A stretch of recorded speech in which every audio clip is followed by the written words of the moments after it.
그 리더십의 변화와 관련해서 이런저런 이야기가 나오고 있고 그 이야기 중에 꼭 등장하는 인물이 김한길 통합위원장이죠. 그래서 언제일지는 모르겠습니다만 예. 가시화될 가능성도 꽤 높은 거 아닌가 뭐가 싶어요. 가시화된다는 그러니까 김한길 위원장이 국민통합위원장으로서의 역할 이외에 다른 걸 뭔가 맡는다. 내년 총선을 앞두고 다른 역할을 통상 저런데 김기현 대표가 앉아서 약간 뭐랄까요? 김기현 대표는 전혀 주인공 자리는 아니었거든요. 그냥 배석은 아니지만 그냥 참석한 정도로 끝나고 말았잖아요. 그래도 제 입장에서는요. 예. 제가 보면 부르지 않은 것보다는 옆에 앉아 있는 것이 훨씬 더 예우를 해준 거라고. 안 불렀으면 더 이상했다. 그겁니까? 아니 그 뭐 안 불러도 상관은 없어요. 예. 왜냐하면 정부 측의 행사이기 때문에. 예.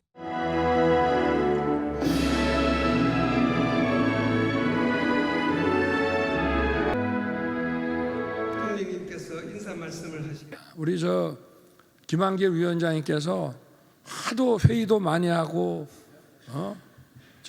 독촉을 하고 해서 아마 일개 위원들 대부분이 2기까지 연임을 안 하시고 이제 난 그만해야 되겠다고 이제 다 관두신 것 같습니다.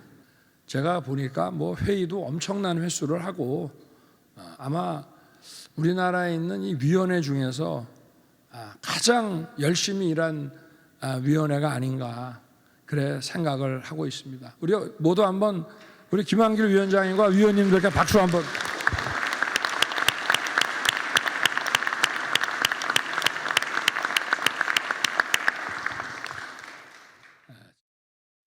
자, 이렇게까지 모습이 있었거든요. 김한길 이 국민통합위원장은 거의 뭐 띄워주는 분위기인데, 그런데요, 이게 끝이 아니고 윤석열 대통령이 한 말로 소개된 게 있어요. 통합이 활동하고 재원이 본인과 내각에 굉장히 많은 어떤 통찰을 줬다. 그러니까 이쪽에 위원장께서 저한테 통찰을 줬어요. 그런데 이게 얼마나 집행됐는지 내가 반성합니다. 이런 취지의 얘기까지 꺼냅니다. 그러면서 이 통합위가 내놓은 재원들을 당과 내각이 아주 관심 있게 꼼꼼하게 좀 읽어보세요라고 당부까지 합니다. 여기서. 자, 다음 사진 좀 보시죠. 좌우 배치를 좀 봐주세요. 좌 김한길 위원장, 좌 김기현 대표인데 김기현 대표 어디 보고 계신 건가요? 지금 표정이. 하나 더 보겠습니다. 그리고 단체 사진도 저렇게 찍었는데 역시 좌우 배치가 비슷합니다. 김용남 전 의원. 예. 지금 김기현 대표는 사퇴론이 뭐 잦아들긴 하지만 여전히 그런 목소리가 당에서 있단 말이에요. 일각에서 계속 요구하고. 네. 그런 상태에서 만찬을 참석한 거 보니까 윤석열 대통령이 주재한 만찬을 참석한 거 보니까 뭔가 재시인을 받은 것 같긴 한데 그 앞에서 김한길 위원장을 극찬하는 얘기를 꺼내놨습니다. 이거 어떻게 받아들여야 됩니까? 근데 윤석열 대통령의 김한길 위원장에 대한 신임 내지는 신뢰는 예. 뭐 알만한 사람들은 그 전부터 많이 알고 있던 이야기죠. 예. 그러니까 그걸 다시 한번 확인한 것뿐이에요. 그렇죠. 그럼? 확인하는 자리였고 제 사적인 경험에 의하면 예. 제가 이제 윤석열 대통령이 당선자 신분으로 그 당선인 사무실을 쓰고 있을 때 제가 방문한 적이 있었는데 예. 제가 갔더니 김한길 당시 위원장이 그 기다리고 계시더라고요. 있었어요? 외부에 이제 당시 당선인이 외부 일정을 마치고 돌아오시는 길이라 뭐 잠깐 거기서 이야기 나누면서 저보다 앞서서 김한길 위원장이 당선인 사무실에 들어가셔서 올해 이야기를 나누고 나오시느냐고 제가 한참 기다렸죠. 그 자리에서. 뭐 그거 외에도 뭐 두 분 간의 신뢰관계는 뭐 많이 알려져 있습니다. 이미. 예. 그러다 보니까 지금 강서구청장 보궐선거 패배 이후에 국민의당에 대한 리더십의 변화. 국민의당이 아니라 국민의힘. 국민의힘. 예. 당 이름이 자꾸 바뀌어요. 국민의힘. 예. 저도 헷갈려요. 근데 그 리더십의 변화와 관련해서 이런저런 이야기가 나오고 있고 그 이야기 중에 꼭 등장하는 인물이 김한길 통합위원장이죠. 위원장. 그래서 언제일지는 모르겠습니다만 예. 가시화될 가능성도 꽤 높은 거 아닌가 뭐가 싶어요. 가시화된다는 그러니까 김한길 위원장이 국민통합위원장으로서의 역할 이외에 다른 걸 뭔가 맡는다. 내년 총선을 앞두고 다른 역할을 맡을 가능성이 아니 항상 그거를 뭐 이야기되고 그거를 있습니다. 김기현 대표도 알고 있을 텐데 근데 그 앞에서 윤석열 대통령이 통합위가 제언한 것들 당에서 좀 관심 있게 보세요라고 당부를 했어요 앞에서. 그럼 그 소리를 들은 김기현 대표는 무슨 생각이 날까요? 더 열심히 해야겠다는 생각을 하시겠죠. 알겠습니다. 이런 상황에서 다음은요. 김한길 대표가 윤석열 대통령의 어떤 극찬에 화답을 한 것 같아요. 화면에 있습니다. 이 얘기를 또 꺼내놨습니다. 저 자리에서. 이렇게 뭐 건배사처럼 했는데 딱 보면서 윤석열 대통령은 내가 본 사람 중에 가장 지치지 않고 일하는 분. 이렇게 얘기했답니다. 이것도 극찬이네요. 서로 극찬. 김재원 최고위원님. 이게 무슨 상황이었을까요? 어제 저 모습은. 근데 어제 행사 자체가 예. 그 보시면 국민통합 위 행사에서 만찬. 그리고 통합위원회 만찬. 뒤에 그 배경에 보면 국민통합 우리가 걸어가면 같이 됩니다. 예. 뭐 이런 그 주제까지 적어놓고 하는 국민통합위원들의 행사에 예. 보통은 이제 국무위원 국무원들도 어디 많이 있었어요. 예, 소관 국무위원까지 가는데 이제 당까지 당 지도부가 다 갔단 지도부를 말이에요. 이제 초청한 거죠. 그리고 제가 정무수석을 할 때 국민통합위원회가 소관 또 부서였어요. 오. 저도 이제 국민통합위원회 회의 때 예. 저는 이제 대통령 대신해서 정무수석이시니까. 정무수석이 이제 가서 위원장님 한참 옆에 앉아서 옆에는 아니고. 예. 왜냐하면 그때 당시 청와대 시절이니까 청와대 정무수석이 그 위원장 옆에 앉아서 위세 부리는 것처럼 볼 수 또 있으니까 오해가 생길 수 있다 이거죠. 그러면. 한참 옆에 앉아서 알겠습니다. 그러면 이제 위원장께서 이거 대통령께 좀 많이 좀 전달을 해달라. 예. 그러면 그걸 우리가 이제 보고서로 전부 전달을 하고 하는데 어제 행사는 제가 경험하기에는 굉장히 대통령께서 격을 높여주고 예. 김한길 국민통합위원장을 위원장의 격을 높여줬다. 예, 격을 높여주고 또 상당히 그 명예롭게 예. 계속 일을 할 수 있도록 그러니까 굉장히 뭔가 극찬하고 한마디로 말씀드리면 쉽게 말하면 정치가 이렇게 띄워줬다는 소리인데 통상 저런 데 김기현 대표가 앉아서 약간 뭐랄까요. 김기현 대표는 전혀 주인공 자리는 아니었거든요. 그냥 배석은 아니지만 그냥 참석한 정도로 끝나고 말았잖아요. 그래도 제 입장에서는요. 예. 제가 보면 부르지 않은 것보다는 옆에 앉아 있는 것이 훨씬 더 예우를 해준 거라고. 안 불렀으면 더 이상했다. 그겁니까? 아니 뭐 안 불러도 상관은 없어요. 예. 왜냐하면 정부 측의 행사이기 때문에. 예. 그러나 정당의 대표이고 정당의 지도부를 오히려 김한길 그 위원장의 행사에 초청을 해서 함께하면서 같이 또 그 국민들 앞에 보여준 예. 것은 저는 당 지도부에도 힘을 실어주는 효과가 있다고 생각을 합니다. 그러면 이 주제를 오늘 이 뉴스와이드 제작진이 만든 거는 김기현 대표는 뭐가 되는 겁니까 이건데 그거 아니라고 두 분도 설명하시는 것 같은데. 뭐가 되냐면 예. 아주 좋게 된 거죠. 좋게 됐다. 알겠습니다. 이런 가운데 오늘 대통령실 홍보수석이 브리핑을 했는데 오늘 또 뭐 오찬 얘기 좀 꺼냈거든요. 들어보겠습니다. 윤석열 대통령은 오늘 용산 대통령실에서 김기현 대표 등 국민의힘 당 사역과 상견례를 겸한 오찬을 가졌습니다. 당과 대통령실은 국민들의 삶을 더 세심하게 살피고 챙겨야 한다.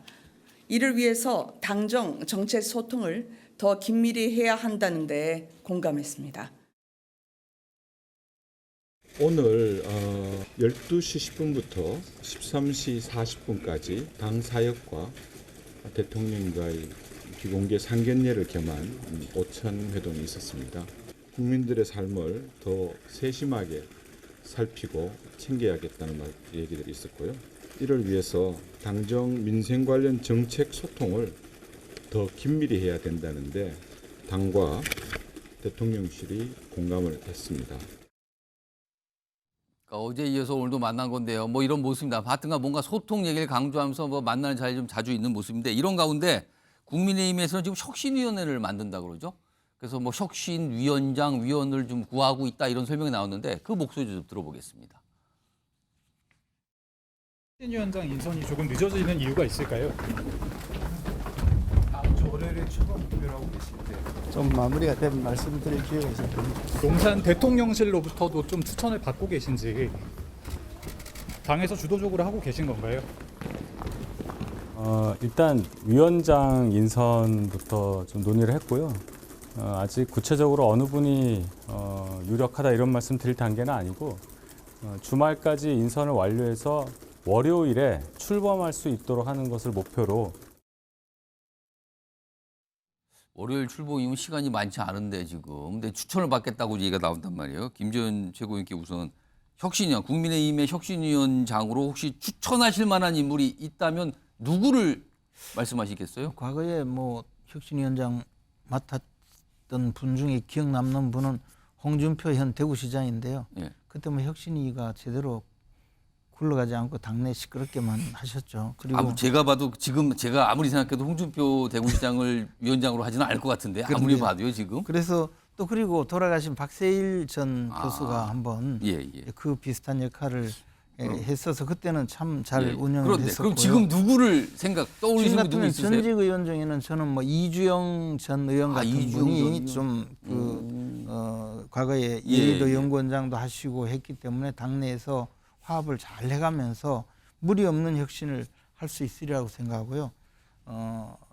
또 학자들 중에는 우리 예. 당에 조금 그래도 관심을 좀 보이고 있었던 홍성걸 뭐 국민대 교수님은 여러 차례 우리 당의 뭐 공천관리위원도 맡고 예. 혁신과 관련된 업무도 예. 맡아주셨거든요. 또 뭐 함성득 경기대 예. 그 정치 전문 추천을 많이 대학원 하시는데요 지금 여러분을 지금. 아니 이런 분들 그러니까 예. 제가 보기에 지금 사람이 없다 이런 이야기를 하는데 그게 아니고 이런 많은 분들이 저도 뭐 이렇게 생각이 예. 떠오르는데 그런 분들 중에 근데 이분들이 될 가능성은 저는 뭐 별로 없다고 보는데 이렇게 돌아보면 많은 있다. 분들이 있으니까 알겠습니다. 뭐 곧 추천해서 김영남 전 의원도 한 분 정도 추천하신다면 누구를 떠오르실까요? 혁신위가 정말 권한을 많이 갖고 예. 무게감 있게 간다고 하면 저는 정의화 전 국회의장님 정의화 정도 국회의장. 모시면 혁신위가 이게 그냥 오. 과거에 이재명 예, 대표가 만들었던 김은경 혁신위 이런 위상이 아니고 당 지도부의 뭐 어깨를 나란히 하는 진짜 아니면 실권을 더, 갖고 뭘 할 수 있다. 무게가 실리는 예, 예. 혁신이구나 이렇게 받아들여질 것 같아요. 뭐 그런 의미에서 그 정도 중량감 있는 인사가 맡으면 예. 좋지 않을까 싶습니다. 그러니까 지금부터 뭐 여기저기 연락을 아마 하겠죠. 뭐 월요일 날 출범하는 게 목표라니까요. 근데 어떤지 모르겠습니다. 원활하게 되는 건지 아니면 사람이 없는 건지 아니면 사람이 너무 많은 건지 그건 뭐 알 수가 없네요, 지금으로서. 자, 이런 가운데 아까 김용남 전 의원이 살짝 김한길 위원장 관련해서 지금 국민통합위원장 이상의 뭔가 할 수 있다라고 살짝 내비치셨는데 일단요. 다음 준비된 영상은 윤석열 대통령과 김한길 위원장이 과거 이제 대선 시절이에요. 그때 모습이 있습니다. 확인해 보겠습니다. 오늘은 이제 그동안 좀 많이 고심하셨던 우리 김한길 전 대표께서 새시대 준비위원회라는 또 정권 교체를 열망하는 그 하나의 조직을 또 맡아서 함께 하시기로 오늘 했습니다. 네. 아이고.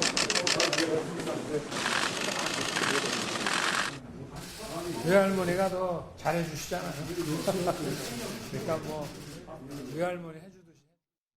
저 때도 보니까 굉장히 뭔가 각별하죠. 그리고 저 때 당시에 새시대 준비위원회 이른바 이제 약칭이 세준인데 이 세준이가 당시에도 이게 신당 조직이 될 것이다 아니다 막 이런 얘기까지 왔던 조직이었거든요. 그런데요 왜 이 얘기가 나오냐면 김한길 위원장 하면은 정치권의 별명이 창당 전문가 뭐 이런 별명이 있어요. 화면 좀 보겠습니다. 화면 보시면 일단 김한길 위원장의 당적이에요. 아우 뭐 많군요. 일단 추렸는데 9개가 나옵니다. 뭐 맨 위에 뭐 새정치국민에서부터 밑에는 바른미래당도 있었네요. 민생당도 있고요. 뭐 많습니다. 다음 거 보겠습니다. 다음 거 보면은 김한길 위원장이 만든 당들이 있어요. 어디 뭐 탈당도 있지만 중도개혁 통합신당 만들었고요. 바른미래당 경우는 합당했고요. 민생당 합당했고요. 뭐 창당도 많고 합당도 많아요. 그래서 아니 그 정당 만들고 뭐 합치는데 전문가이냐 뭐 이런 별명도 좀 사실 붙어 있긴 합니다. 이겁니다. 이런 가운데 오늘 이분이 오랜만에 목소리를 냈는데 무슨 신당 가능성을 언급을 합니다. 인터뷰에서 들어보시죠. 그런데 윤 대통령이 취임하시고 나서 계속해서 정계 개편은 염두에 두시고 지금까지 국정 운영을 해왔습니다. 이런 차원에서 신당 창당을 고려하실 수 있지 않겠느냐. 그러나 현재 과연 신당 창당을 할 만한 동력이 있느냐. 김한길 위원장에 대해서 그만한 신망을 두는 그런 모멘텀이 있습니까? 저는 없다고 봅니다. 어제 윤석열 대통령께서 김한길 위원장과 함께 국민통합위원회 이런 조직에 힘을 실어주신다는 기사가 있었습니다. 그게 의미하는 바가 뭔지는 삼척동자도 알 것입니다. 갑자기 이 시점에 그게 왜 나왔을까? 김한길 위원장 주도로 그런 창당이 이루어진다. 지지하시겠습니까? 그러니까 저는 걱정이 많습니다. 자, 영상이 나가는 동안 네 분 패널께 미리 질문을 하나 드렸습니다. 윤석열 대통령 신당, 이른바 아까 이제 심평 변호사가 말한 그런 신당, 이 신당 가능성을 몇 % 정도로 보시는지. 그러니까 이거 나올 것 같다라면 100%고요. 전혀 아니다면 0%고 그리고 중간에 선택할 수도 있습니다. 자, 네 분 쓰셨는데 앞에다 걸어주시기 바랍니다. 앞에 가슴 쪽에 이렇게 올려주세요.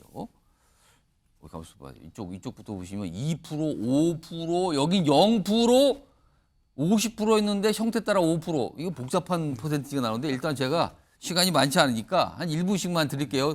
여기 지금 이 두 분은 이 주제에 관해서 말씀을 안 하셨거든요. 일단 2%부터 가장 낮은 2%부터 좀 보겠습니다. 말씀해 주시죠. 정치는 생물이어서 아예 없다고 말할 수는 없는데 1%라 그러면 너무 야박한 것 같아서 2%라고 얘기한 이유는 가능성이 사실상 없는 겁니까? 왜냐하면 이제 그러니까 과거에 윤석열 대통령의 발언을 통해서는 있을 수 있다는 생각이 들어요. 예를 들면 이준석 까불어봤자 3개월.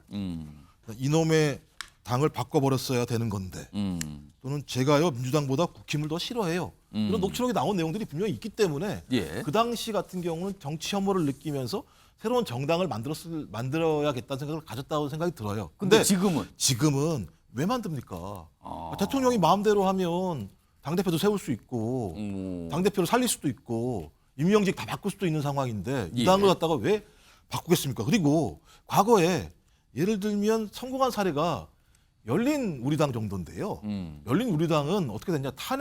예를 들면 지금 국민의힘 전신인 당이 잘못된 헛발질로 탄핵을 하는 바람에 탄핵 역풍 맞아가지고 열린 우리당이 성공한 케이스이거든요.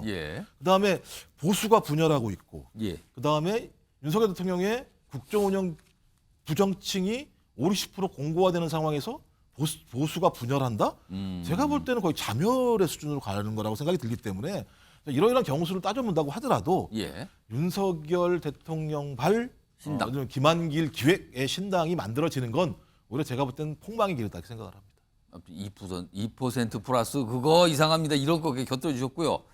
김주수 전 총장께서는 5% 그나마 좀 높은데요. 이거는. 주로 조금 더 매정하게 할 수 없어서 5%인데 실제로 이제 당을 장악하고 있고 이미 그리고 뭔가 이렇게 본인이 뭘 하고 싶은 그래서 정말 뭔가 국민을 위해서 뭔가 혁신을 하려고 하는 주제가 있는데 이 당이 대통령의 어떤 국정 통치를 이해 못하고 못 따라올 때 그럴 때만이 신당을 창당하는 건데 그것도 아니고요.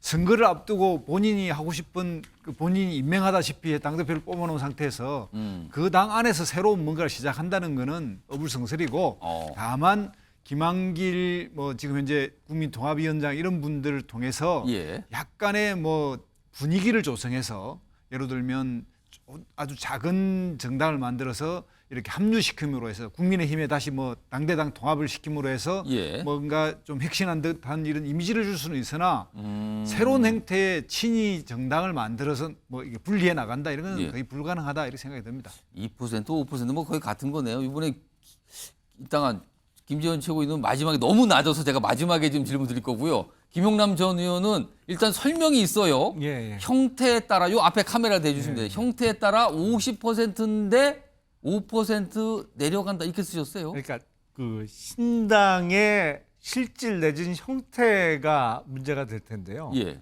예를 들어서 지금 국민의힘의 당명을 바꾸고 예를 들자면 2012년 총선을 앞두고 당시 박근혜 비대위 체제가 들어서면서 한나라당이 새누리당으로 새누리당. 바뀐 거, 뭐 그런 당명을 바꾸면서 사실은 구성원은 크게 변하지 않는 수준의 신당이라면 저는 가능성 한 50% 있다고 봅니다. 근데 정말로 윤석열 신당, 예를 들어서 지금 국민의힘의 구성원 중에는 아주 일부만 참여하고 대부분은 다른 구성원. 대부분은 그렇죠. 지금 국민의힘에 몸을 담고 있지 않은 새로운 정치인들이 모여서 새롭게 정말 만들어지는 신당의 형태는 5% 미만, 거의 가능성 없다. 5%도 안 될 수도 있다. 예. 그거는 뭐 현실적으로 어렵다 이렇게 저는 봅니다. 종류별로 좀 나누셨군요. 그리고 김재원 최고는 가장 낮은 이건 안 된다는 거네. 그럴 리가 없다는 거네요, 지금요. 근데 0% 쓰셨다가 뭐 또 잠시 후에 조금 전에 뭘 좀 부기를 하셨어요. 50이라는 숫자가 살짝 보이긴 하는데요. 이게? 아니 근데 저는 사실 비슷한 이야기이긴 한데요. 그러니까 이제 신당 창당이라는 것은 윤석열 대통령이 당을 만들고 새로운 정당을 모집해서 뭐 그런다는 의미가 되죠. 총선에 대비해서 뭐 공천도 하고 국회의원 후보를 내보내는 그런 의미죠. 그런데 그 가능성은 현실적으로 불가능하고요. 그러면 그건 0% 불가능입니다. 불가능. 그건 불가능하고요. 다만 우리 김용남 의원께서 말씀하셨다시피 저는 재창당 수준으로 뭐 단순히 당명 바꾸고 뭐 당의 로고를 바꾸고 색깔을 바꾸고 그 정도 수준을 넘어서서 좀 더 많은 변화를 줄 수 있는 그 정도는 가능하리라고 생각합니다. 변화가 크게 오는 정도는 그건 한 절반 정도 가능성이 있다. 그리고 그것은 뭐 인적인 그 변화도 상당히 사람이 좀 바뀌는 변화도 있을 수 있고. 그것도 저는 가능하리라고 생각합니다. 그러니까 아예 당을 새로 만드는 건 아니지만 당을 완전히 크게 바꿨다고 느낄 정도는 그건 한 절반 정도. 이게 우리가 뭐 그 인정하지 않을 수 없는 것이요. 우리 당이 과거에 연원을 따져가면 민주공화당부터 시작했거든요. 민주공화당, 그다음에 민주정의당, 그리고 그것이 나중에 그 민자당이 되고 신한국당이 되고 한나라당이 새누리당이 되고 그리고 자유한국당이 되고. 지금 다 나옵니다. 이게 뭐 거의 정당 족보 수준 설명하시는데. 그래서 지금 국민의힘이 왔단 말이에요. 국민의힘까지입니다. 지금. 그럼 우리는 지금 국민의힘이 과거에 민주공화당 박정희 전 대통령은 민주공화당에서 왔다고 하면 아마 전부 펄쩍 뛸 거예요. 유신잔당이라고 할 거 아니에요. 그러나 그런 재창당과 그런 여러 가지 이 시대에 맞는 변모를 통해서 지금까지 온 거거든요. 그래서 그것을 또 그렇다고 해서 그것을 그렇게 두려워할 필요도 없다. 저는 그렇게 생각합니다. 전체적으로 완전한 신당은 뭐 2%, 5%, 0%, 5% 미만 아주 낮다. 그럼 심평 변호사는 무슨 얘기를 하신 건가요? 그럼 이게 어떻게 되는지 모르겠습니다.